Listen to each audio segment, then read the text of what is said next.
Got it.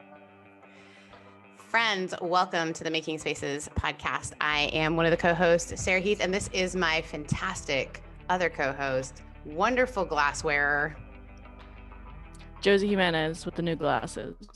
Josie Jimenez. So this is just going to make people want to watch it on YouTube instead of listening to it in their favorite podcast catcher, because you look fantastic. Yeah, she got new glasses. They're really great. And they're also stylish, and they are blue light blocking, it looks like. Oh, is that why it does that now? I try to be fancy and get that, but I guess it's not.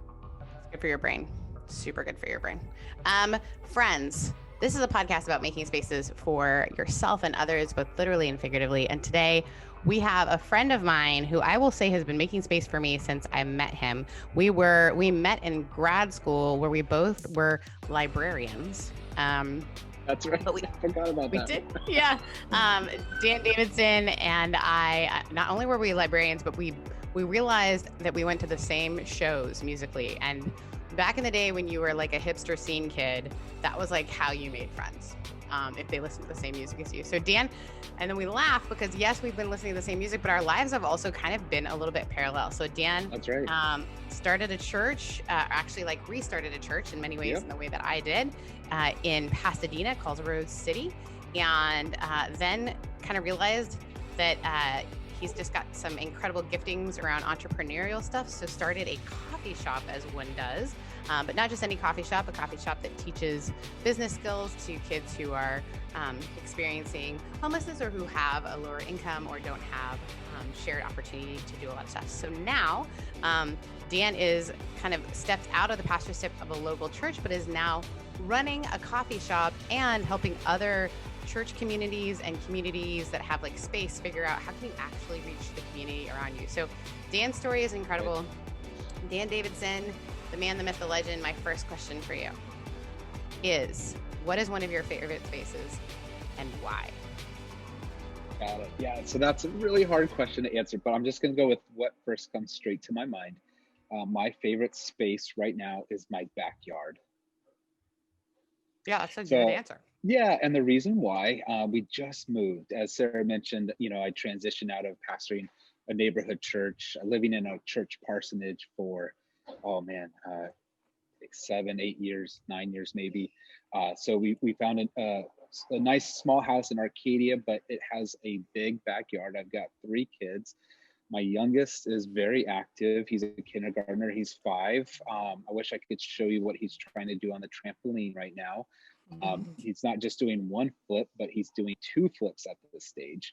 But to have the space, right? A place in our home in the back where they can play and just be themselves in the midst of all that's happening brings me great joy. And right now is my favorite place. I love that. We actually had another friend of mine, Matthew Paul Turner, who's a writer, and his favorite space is the same thing. It's a greenway, not his backyard, but for the same reason, sort of a place to actually be outside and to connect with nature, but to watch his kids play and have a space to run wild. Yeah, I have the teeniest, tiniest apartment backyard, but it is a backyard because I have trees and dirt and, grass sprouts up through the dirt sometimes. And I just feel like I have the biggest backyard considering it's an apartment, I feel like I'm rich with land. Having a patio space. So I have a patio space that's like the size of many people's backyards, and I have to say it has been, during this time, a sanctuary space. In fact, yesterday I was standing on it when I saw the longest shooting star I've ever seen. And I actually was like, well, it's 2020, so it's probably an asteroid, but it wasn't. So that's good news. We're still here. But it was so beautiful. And I thought, oh, I'm so grateful for this patio space where I can see these things and kind of, I think now of any year, this is the year I'm really learning how to lean into a gratefulness practice and okay, that's right. I love this. This is great. Mm-hmm. Yeah, because my second favorite place is just, we're close to Los Angeles National Forest, right? So do some hunting and some hiking back there. But when the fires hit, I lost that place, right? So you have to kind of, all right, adapt and pivot and say, all right, what's available? So I didn't get to go out and to do the hiking and hunt I wanted this year, but we've got a It's backyard still that keeps weird us for sane. me to imagine you hunting. Oh, that's so fun. What do you hunt? I am terrible at hunting. I'll just tell you that. But I love being outside, right? I love projects. So it gives me like a hike with a project. Like I get to be out there and I've got a goal, something I'm trying to do. I fail at it every time. I've never gotten anything, but I'm usually out here in the national forest looking for deer. And yep. I've seen many, but no makes luck. me laugh because Josie and I we have this ongoing thing between the two of us about the great outdoors. And I like to just hike. And her point is like, no, you should be like hiking with a purpose. Like having a project while hunting makes sense to me. Or like you're going to a campsite or you're whatever. Yes. She's like, I don't understand just going on a walk in the woods. Yeah, no, I need an end destination, like an abandoned mine or an abandoned Nazi camp or whatever. You know, I need all of that. The bridge to nowhere. Yeah, exactly. Yes, exactly. So this gives me a project to do while I'm out there. Plus, it's usually early morning, so you get the sunrise, and that's always worth it. I love that. So you started this. I'd love for people to hear, as someone who, you know, a lot of people just get a church. The church was not doing well when you got there, numbers wise, the building as well. You flipped the interior space. And can you explain a little bit how you got to this coffee cart? Because it started as a coffee cart. So can you share a little bit about that story, is sort of your beginning, and then why that as a church community? Why did that matter? Yeah, absolutely. Yeah. And apologize for the noise. I'm in the cafe today. So people are coming in, but it all started when I came to Pasadena to restart this church. Actually, they had closed down the society. So no people, but, you know, a building that was starting to age. And so I came in, reopened the church, you know, gathering people again, worship, things of that nature. But the very first neighbors that I encountered were youth that were sleeping in the church parking lot. We're close to a city college, and so the youth could blend in at the city college during the day, but at night they needed a safe place, so they would sleep under our awning in the like church patio. And that went on for a few months, and I did what, you know, all good pastors do, right? How do I help you? How do I serve? And so provided space and clothing and food, and but that quickly got out of hand as they invited their other friends, and then before you know it, we had a full-on like camp in the church parking lot. And then the neighbors started calling the cops. I've 100% done that. Yep. And then it's like all of a sudden I'm like, what have I done? I'm way over my head, because now the people I'm here to minister to, right, the neighbors are all just pissed off. So anyway, I learned my lesson quickly. We brought that to a close, and I started reaching out, you know, because that problem of, you know, taking care of the homeless youth, I couldn't shake it. And as I looked around, I met other nonprofits that were providing services for the youth, and it was all great. But the one thing I noticed was missing was job training, right? So the youth, either they kind of exit out of the foster system on their own, or if they're exiting homelessness, they get a place to still need a job. And I just noticed that a lot of the youth are kind of stuck. And so job creation, job development was kind of where we saw our solution. But then again, like, you got to start with what you got. So what assets did I have? I had a old coffee cart that the previous pastor had purchased, trying to draw in the city college students to the church itself. And that thing was, I think he spent like $40,000 on it. What? And I just kept, I know. I just kept trying to sell it. I couldn't get rid of it. No one wanted it. It was out of code. The health department wouldn't let us use it. So anyway, we repurposed it and turned it into a job training. So we learned everything we needed to in coffee, and then started matching local baristas from our neighboring coffee shops to come to the church and train the youth from the youth nonprofit service providers on site. And that's what started Rose City Coffee, which years later became Rosebud Cafe, where I am today. Okay, so the pastor's idea originally, and not all of our listeners are people of faith, but there are some who are, and there's a lot of folks who are in ministry. The pastor before you wanted to get people in the doors. That was the thing. Like, we're gonna have this coffee cart that will kind of like lure people into the doors. Yeah. And that didn't work. And we know it didn't work because The church people, closed. right, exactly. And so great idea in that, okay, like what's something that people like? Coffee. Um, I'm new to the coffee world, guys. I'm like a couple months in. I'm a whole new me. But the uh the next step was, what do I do with this thing? And at first it was a problem. You wanted to sell this cart. Oh yeah. Yeah. I wanted that money back. I mean, it wasn't my money, but it was sitting there. I needed money to start a church. So man, I tried selling it to anyone that would take it. No bites. No bites. And so then you end up figuring out what you can do to bring it to code and figuring out how to use it as a vehicle to train these folks. And Yeah. you are partnering with, were you already, so did you find I guess what I would love to know is like, did you find people that were already working with the students so that they already had these connections and ability? Like, I think a lot of times people hear stories like this and they go, but we don't have the resources. And it's not about that. It's about strategic partnerships. Did you? Yeah, that's right. Yeah, that's right. So, when I got into this and way over my head, I started to find places for the youth to go.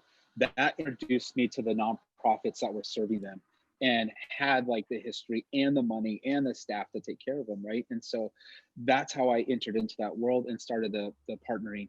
And then I came back, a few months later when I had this solution, and I said, hey, we're going to set this up. Can you send those youth back to us after they have housing and education and case management, all of that to take care of them? And they said, yeah, for sure. And so then they also said, bonus, we'll pay them to be there so that they have a paid internship, right? So you don't have to have me, I don't have to have the burden of the cost of paying the youth while they're working and learning coffee. So they were able to use their workforce development dollars to get paid internships, and then we just did the partnering to get them trained, and then back out into the workforce, primarily through Starbucks was our main outlet until we started our own coffee shop and then employing the youth ourselves. That is amazing. And so do you have people that have been with it since the start, or do they like rotate out into other profession, like kind Yeah, of? that's a great question. So ideally, we would want people to rotate out within like a year.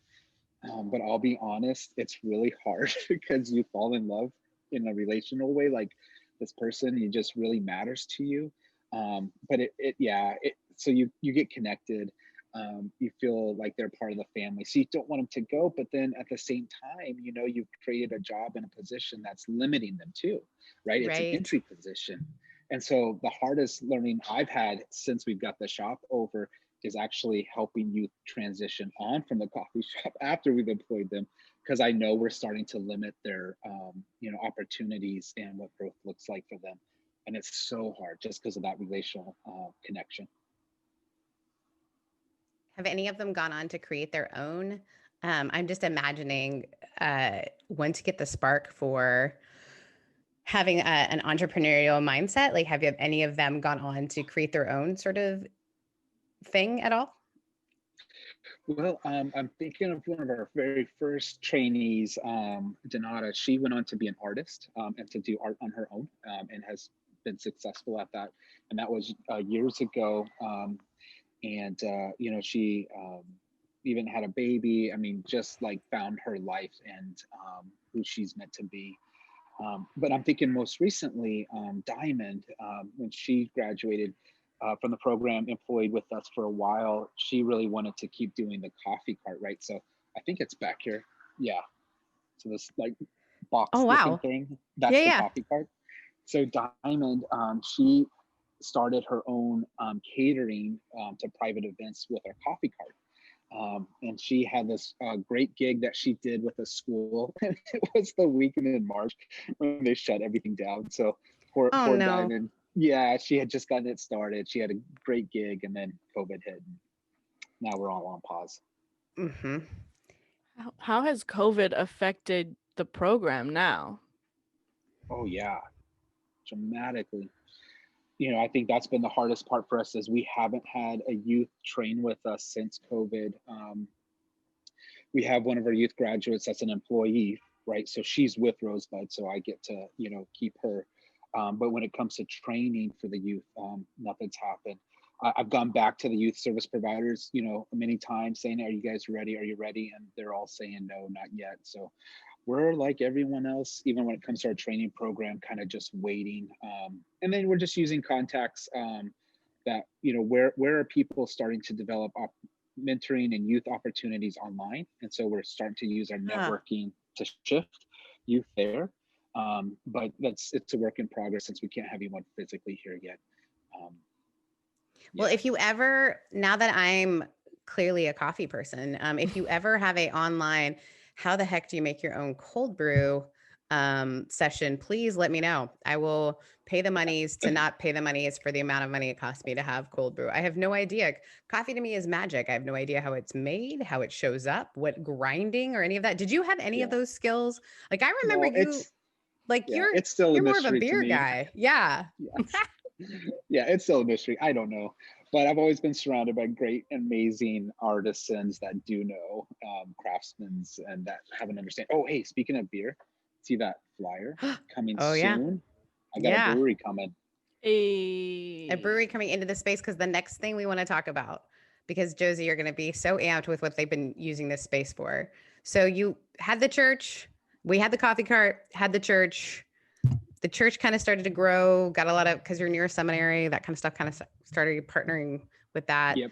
But this coffee shop thing, you're passing them on to Starbucks, you realize it's time for us to have our own coffee shop. And then the space you found isn't just a coffee. Can you share a little bit about how that sort of become a community space of its own? That's like almost I would say it's a church in the real sense of it, like a gathered body. Can you talk a little bit about what Rosebud is? Absolutely. Yeah, that's how I feel about it too. Quick story on that. I think I was looking for a space in Pasadena, right? It's pretty expensive for about maybe 9, 10 months. I couldn't find anything. Nothing that was going to work and fit our vision of what we wanted a space to be. And along the way, I had taken my coffee cart to a few different things and got myself in trouble with the health department, as it's actually very easy for that to happen, by the way. Okay, so I don't want it to sound like I'm a rebel. No, I was just doing some stuff, and health department finds out. I get on their bad list. But in the midst of me searching, one day I get a call. This is from one of the health department inspectors. She had gone out to do her rounds at different cafes and restaurants and places, and she calls me out of the blue and says, "Hey Dan, I think I found a space for you guys." You became friends with your person that kept shutting you down? Yeah. I'm like, wait, who is this? And what are you telling me? And she's like, yeah, there's this really cool space, and it's literally 5 minutes from your church. Because she had been to the church a few times too. Those shut you down. Breaking all the rules, Dan. Yeah. And then she's like, hey, come take a look at this place. And it was a large space, right? So 3,000 square feet, really big for a cafe, but there was a business doing birthday parties for kids karaoke, and they wanted out. So I came in, we made a deal, and that's how I found the space. But having a large space, we immediately turned it into an event space. So coffee during the day, and then events at night, and being able to host events for other nonprofits and for churches and for youth. I mean, that's really been, I think, the gift we've given back to the community. Just having a full-on community hub that so many people have used, and that has been, I think, the most encouraging. But also other churches, partnering. I mean, everyone's just kind of like, hey, can we use this? Can we get involved? And I'm like, yeah. I mean, I'm still funded by other churches today. Right, because you guys have the availability to you have a little space that's for makers, right? So there's cool t-shirts and all local stuff. I mean, literally, this is Dan and Sarah in seminary's dream. There's a music place, people can play music there, which both of us were such audiophile nerds. There is an area for people to work. Every time I've been there, there's everyone's plugged into their computer. Oh yeah. And going, and they can get food there, they can get coffee there, and most of the people are the employees still if the barista that's serving me, are they most likely someone who's in the system, or do you have a mix? It's half and half. Yeah, okay. It's half and half because we've got to maintain a nice core that's consistent, right? To Got keep it. the business healthy Like a and strong. mentoring. And then exactly, yeah. And it's like, multi rings, right? So that center ring is but all people with the same heart and compassion. So we get to really be a family in that way. Yeah, I think our last event, you can see some of our art was for a Black History Month, and it was for an artist to get his art out there. That was a really powerful night back at the end of February. Um, but yeah, because of the COVID stuff, we've had a transition pivot, and so we've upped the game on small businesses, right? So we've got a guy making chocolate. Harris is using our space. Even our own associate cafe manager, Jackie's making his own syrups. We've got the Okay, brewery. quick aside, I totally know Jackie. Yes. Okay. Because his wife and I went to APU right down the street, so I know a lot about this Yes. whole Rose City Rosebud situation. Oh my gosh. Coincidentally. And I went to or I had classes with his wife and Yeah, with Kat. art classes. So just a Did little. she tell you she's got some art up on the walls here still? No, she didn't tell me. Yes. Oh my gosh, how fun. Yeah. Yeah, she's got a Small wall over world. there with all her beautiful, beautiful art. Ugh. Yeah, so Jackie's doing his syrups out of here now. Heck yeah. It's Coyote syrups. incredible. Look it up, everybody. Coyote syrups.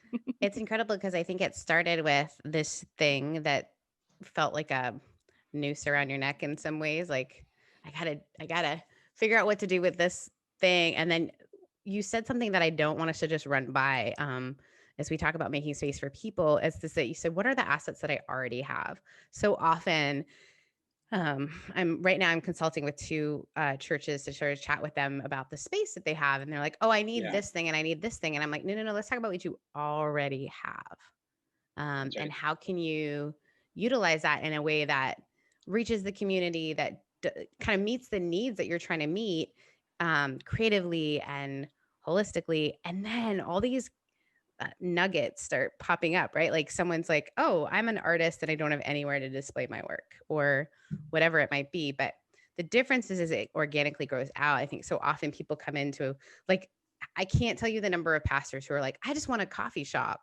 And you're like, it wasn't that you went into the neighborhood and thought we should put a church coffee shop that's a bait and switch where people come into the Yeah, coffee shop and then you like, and now Jesus. I mean, that's yeah. not what happened. That's not the answer.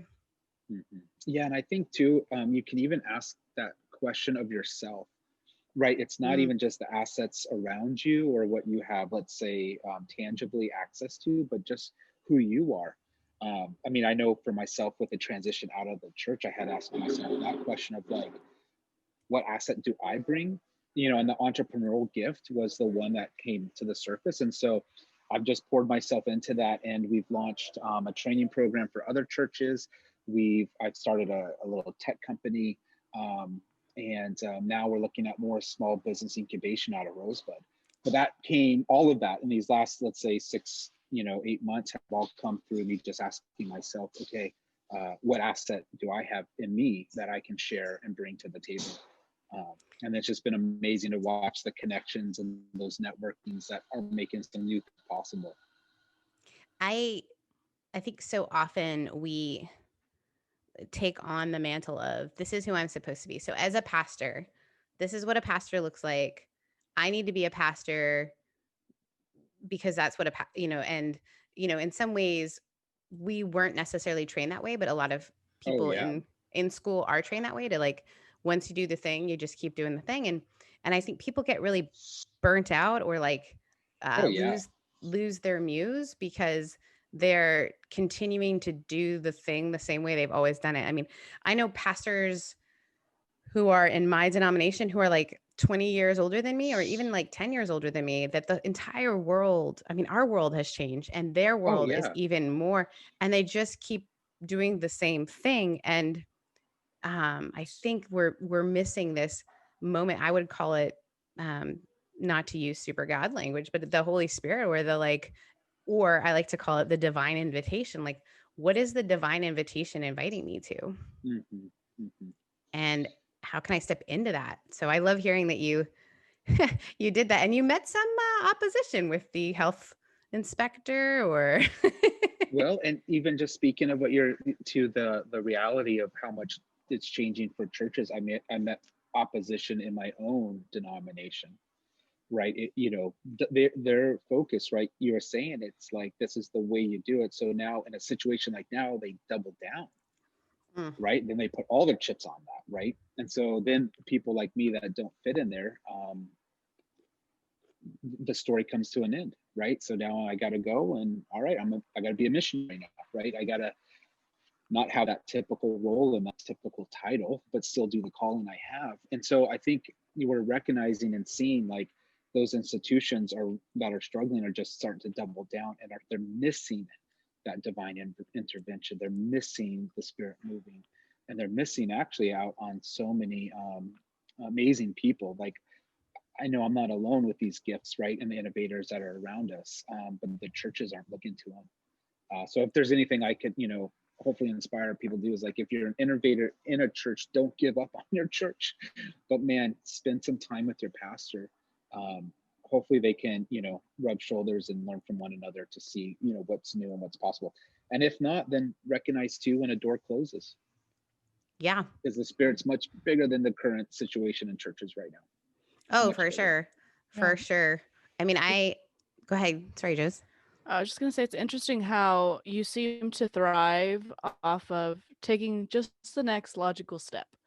And maybe that is this divine intervention, right? But it's really just like, I have a coffee cart, I have to do something with it. Because I can't sell it. And it's just like the step after step of logicalness, which I think is what sometimes we miss out on as entrepreneurs and as creatives, is trying to dream too big and trying to get to the end result before just taking the next logical That's step. right. The coffee shop, was the coffee shop a dream in the beginning, or was it really just the next thing? Wow. Hey, that's a great question. We're full of them. Yeah, I think We're you full guys of it. really, It's different. yeah, Joes. I think you really touched on this something though.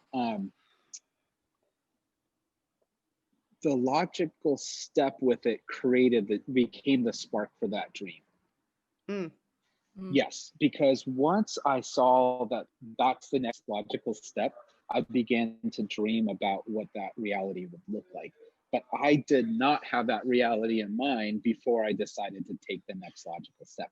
Another example, right? Small business incubation out of Rosebud, right? That's a dream for me right now. But I only saw that after we took the next logical step, which was, hey, Harris, use our space while it's sitting here and get your chocolate business going. And then Jackie got excited, started doing coyote syrups. And then it's like all of a sudden, like, wow, I can see where this could go. And that began to create the next dream for the nonprofit Coffee with a Cause. So I think that's a really good insight. I hadn't thought about that at all. But yeah, that next logical step from my experience is what leads to some of these dreams. And you get to see them after you've taken that next step. And the logical step isn't really hard. You just got to do it. But it is a grind to do it over the long haul. And that there is no secret sauce for. There is no magical way. It is a grind and will always be a grind, one step after another. You have to show up. And I think, again, the thing that I've seen so many mostly the larger structures do is they have, okay, we're going to fund you, but you got to tell us like what the big goal is. Instead of like, what are the incremental things that we can actually become more flexible, more fluid, more capable of reacting to what's happening around us. And people dreaming big is great. It's so great. But what would it look like to be okay and celebrate the smaller like moments? Like I think about the people that were with you in the very beginning, the students, like their lives are completely changed. And if you had just gone for the coffee shop, you would have spent all this time building a coffee shop and kind of left the people that you were building the coffee shop for behind. Yeah, that's right. And I think it's a constant temptation in the entrepreneurial world, pastoral world, whatever, to like get so lost in that dream and it not becoming a reality that you begin to get depressed or whatever. I think for me, that a way I've been able to kind of sustain the grind is what you were saying, just to take minutes to pause and be thankful for the team I have, Mm. because the shop is still here, not by me, but by Jackie and the others and Kim. And like, that's why we're still here. Right now, I'm always thinking about, hey, what's next? How do we get to the next place? But if I'm not taking moments to just pause and be thankful for that and mindful of that, and just like, what do you guys need? Or, how do you make this sustainable for you? Um, that becomes that temptation that I think we can fall and trip over. I mean, I go back to it again and again, but when I started even just this podcast about making spaces, I was doing it alone because I had this dream of like, I know so many people that make space. Like I know designers who can help people think through spaces. I myself, I have projects all the time that I want to share, all this sort of stuff. And the reality of it was I didn't want to do it alone, but I didn't know why necessarily. And part of it, I think, is that Josie has taught me how to like it's true, Josie, you teach me a lot of things. But how to like pause and go, oh no, like this is growing organically. Cause my first story was I started a podcast and had 9,000 listeners in 2 weeks, right? And so to get to one that like is growing slower, and it's been the silliest thing that I feel like at this age, I can't believe I'm learning this lesson, but that like just enjoy the little things, like in the pause, the excitement that like people have joined our Patreon and they're supporting us at giving us their hard-earned money during this time. Like that's a success. It doesn't have to like, and Josie literally like paused me one day and was like, what are you hoping this will do? And I was like, I don't know. Like, I don't know why I'm so upset about like, she's like, we're doing it at the capacity we can do it. We both have full-time jobs. Like we're just, and it's going great. Do you love doing it? Yes, I love doing it. And that's, I think sometimes the yes, dream big, but also celebrate the tiny wins. That's I right. think we Yeah. don't do that enough. And those can inspire us and inspire the people around us. Yeah, and maybe I think my mentality of like enjoying what I'm doing now and loving what I'm doing now is probably because growing up, my biggest dream was to graduate from college with my bachelor's. And You then did it. once I reached Yay. that, I was like, oh, cool. Good. Now Yeah. that was my dream. Um, I guess I'm just gonna enjoy the ride now because I have no idea what to do next. That's awesome. And I mean, I took the time, I got C's in college because I wanted to enjoy college as opposed to just We graduate with honors or whatever. we had the incredible Ariel Astoria on, and she gave me language for people who spend more time in college. She said, I took a victory lap. Yes. She's like, I took a victory lap for a year. And I was like, I have never, that's such a good way of thinking about it. But I think we get so caught up in thinking that we have to, and I understand that it's also like a structural, like Mhm. I myself, I'm still in a system that is so focused on flipping itself, not understanding that it's going to have to take like micro movements. And if we don't celebrate and support those micro movements, the people involved get burnt out. You can't have one person in charge of I mean, there's all these lessons. And I think your story is such a great example of a story of like, okay, now what's next? And having to move outside of a structure that was painful and hard and scary, but freeing as well. And so I think if people are listening to this and going, I feel like there's this thing that I am uniquely poised to create, but the structure that I'm in won't allow that, is to think, okay, well, how can you create it on a smaller level? How can you? Yeah. And so, just kind of keeping things in the present, making that next step. And then I would also add, be open to surprises, Mm, right? Because there's also going to be things that just pop in, and having the ability or maybe even the capacity to recognize that that is a game changer that just showed up and you didn't even know and you didn't plan for it. So I just, just kind of like saying on the logical stuff, yes, for sure. But along the way, you're just going to get surprised. Thinking back to back in March, right before COVID, the week that the pastor started getting the notices that church services weren't going to happen in person. I was hosting in my church, a meeting of about 30 pastors with this other pastor, Mark DeMoss, who had just written a book called The Coming Revolution in Church Economics. And so he just wrote a book saying, hey, churches, wake up, tithes and offerings won't be enough. You need a couple other economic engines, a couple, streams of income, nonprofits and small businesses. And so we had 30 pastors that week talking and meeting. And that was all through some random connections that made that possible. And then COVID hits, and then I transition out. And so I call up Mark. I said, hey, Mark, what you doing? We met randomly. And so him and I started working, and that's what developed this new training we started this past fall. But had I not kind of been aware and just kind of available and open to this person showing up and changing, my trajectory, I think I would have missed out on something really important. Well, and my next question for actually both of you is how do you not get, so for me, I want to do everything. Everything inspires me. And so how did you feel like you had to say no to some things and sort of know, like, okay, having this guy do the economics thing here, you didn't necessarily know that was going to lead to an incredible other business that you're launching, but I'm kind of wondering, like, how do you streamline that down? I know, like, Josie has several businesses that she's running, and when you're entrepreneurial, I think the opposite can be true. You have too many muses. Yes.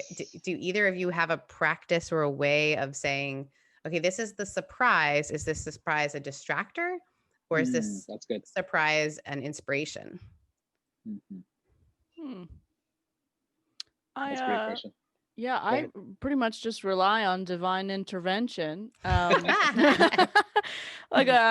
ran a magazine zine for 2 years, and eventually during COVID, it kind of stagnated. And then it was the next logical step was to just take a break and reevaluate. And then podcasting came around, and I was like, that sounds easy. It's not, but I thought it did. And here we are.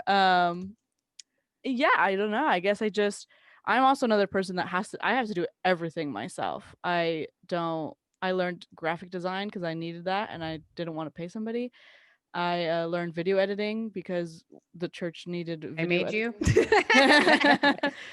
I just, as Nike says, I just kind of do it. And the spirit leads as the spirit leads and says, yes, you should, or no, you shouldn't. Not very dramatically, but just kind of like, I don't want to. What do you think, Dan? Like, how did you, because lots of opportunities come up when you're someone like you are, which is just one of the gifts I love because we share it, is connecting people. Like, I just gave your phone number to 3 people yesterday. But don't worry, they're people you want to talk to. Not random people. I'm like, you need help? Here's a guy. I'll help you. No, it was people who are working in this entrepreneurial ministry setting. And I was like, there's this guy. So a bunch of Canadians are going to call you, but I love it. You're a networker. How do you figure out? I think what Josephine was saying about the spirit movement, I think I would add to that. It also comes down to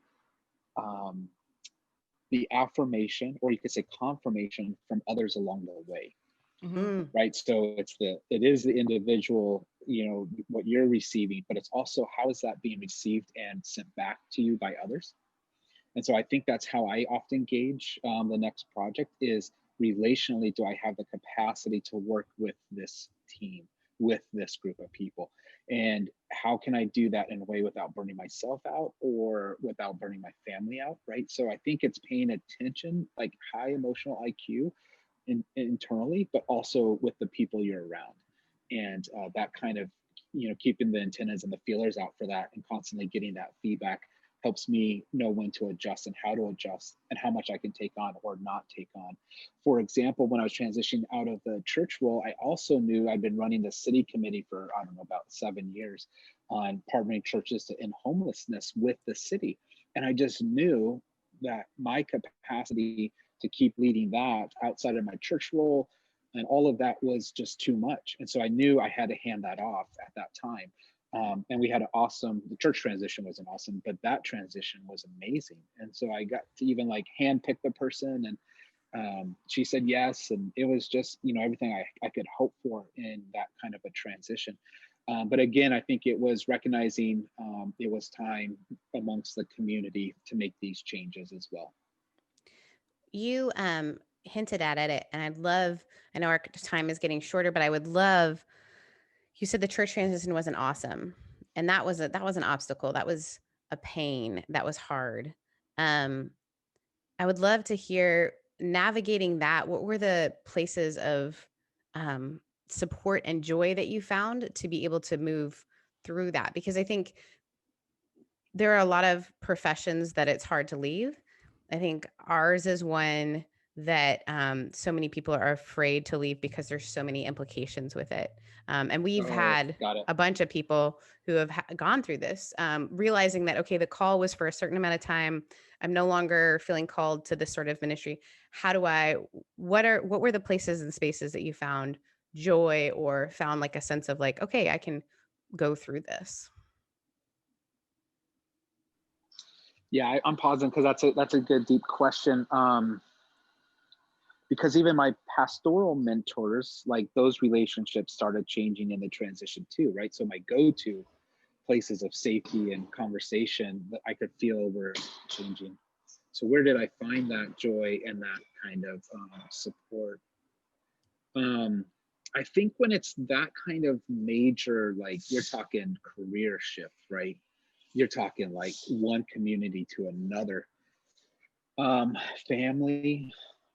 My family has a farm in Central California, so we were up there a lot in the transition.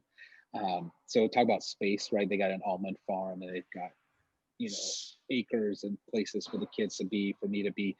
So I think being close to like family, just letting my family just take care of me, love on me.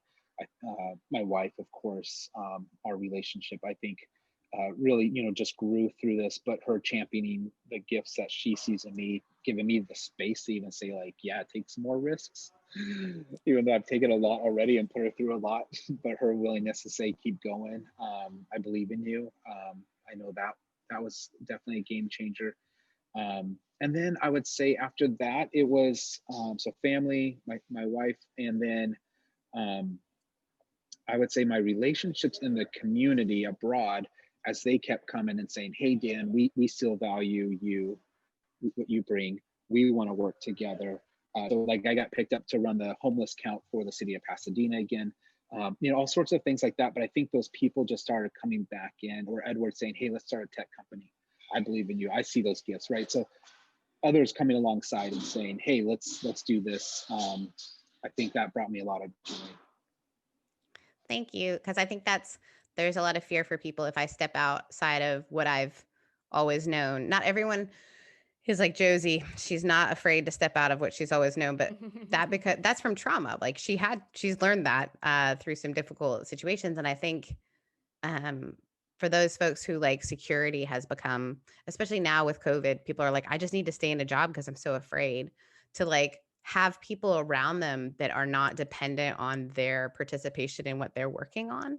Because when you start having the conversations of, I think I'm going to leave something that other people have invested in, that's really, really hard. And so I appreciate the way you've navigated this with grace. And I hope it inspires other people to think about doing the same. So the last question we ask, because I could talk to you and will talk to you for hours, but the last question that we like to ask is, what is one tangible thing that someone can do to make space for themselves or others? And that can be physical space or emotional or mental, however you want to take that. Yeah, enjoy your holiday traditions. I love it. Yeah, press into those this season. So relevant. Yeah, Wow. they're meaningful, and this is a moment that they're a gift to you. So if you need that space, just whatever your favorite holiday tradition, just press into that. Just I let it be present to you and bring you into that space of presence. So what is your favorite holiday, one of your favorite holiday traditions, Dan? Yeah, so I'm terrible at singing. I can't sing worth anything, but I love Christmas caroling. Ah, Um, yeah, so just I grew up with my family doing a lot of folk sings, and so that's just really deep in me. So mine is getting the family together and friends together to just sing some Christmas carols. I I love, Yeah, I love love that's it. that. so sick. As somebody who grew up having to, I sang as a child She's a because really good singer. my parents made me. Um, I love bad Christmas singing better than good Christmas singing. It's more fun, you know? Good Christmas singing is boring. Ugh. That's right. I love that. Thank you, Josie, for sharing that. Thank you so much for everyone who is listening. Thank you, Dan, for being part of Yeah. our Making Spaces. I'm sure we'll check in with you again as we move forward. There are lots of ways you can stay connected with this show, but how can folks stay connected with you and the work that you're doing, Dan? Oh man, that's a good question because I am not on social media. So Bless maybe you. I know old school email. You can email me at dan@rosecitycoffee.org or check out rosebudcoffee.com. I think those are two quick ways to find me. I'm Check out somewhere on Rosebud Instagram. Coffee. You are. Don't worry. Rosebudcoffee.com. Perfect. I'm somewhere on Instagram. You are actually. Friends, I want to say a huge thank you again for listening to us. Where can people find us? And then Josie, tell people a little bit about our exciting Patreon. We might be able to get some coffee involved in this, but go ahead, tell people about the Patreon. All right, so we're on Patreon. You're welcome, everybody. Now you can give us money. You can find us on patreon.com/Making Spaces podcast. And it's not for nothing either. For $5 a month, you get a quarterly art print, probably made by me or designed by me, whatever, you know. Might get one of mine. You never know. I've got a bunch. Yeah, something. And for what is it, like $20, you get a quarterly makers merch box. We're talking tools. We're talking stickers, t-shirts, I don't know, whatever I come up with. We're also in the process of getting some Patreon only content, including meditations by me. Some of our former guests are going to be offering just some guided ways to think through, ways to be creative if you are a leader or you just need a community to connect with. You can also find us on Instagram at Making Spaces Podcast. You can email us, makingspacespodcast@gmail.com if you want to talk shit. That's cool too. You can find us, well, you can find Sarah at Rev Sarah Heath. You can find me at Josie Takes the World. There's a lot of things. You can find us all over. MakingSpacesPodcast.com. I forgot, that's new Space. too, new website. And that has all the information that Josie just gave us. But we look forward to seeing you next week where we'll be saving a space for you. Bye. Bye.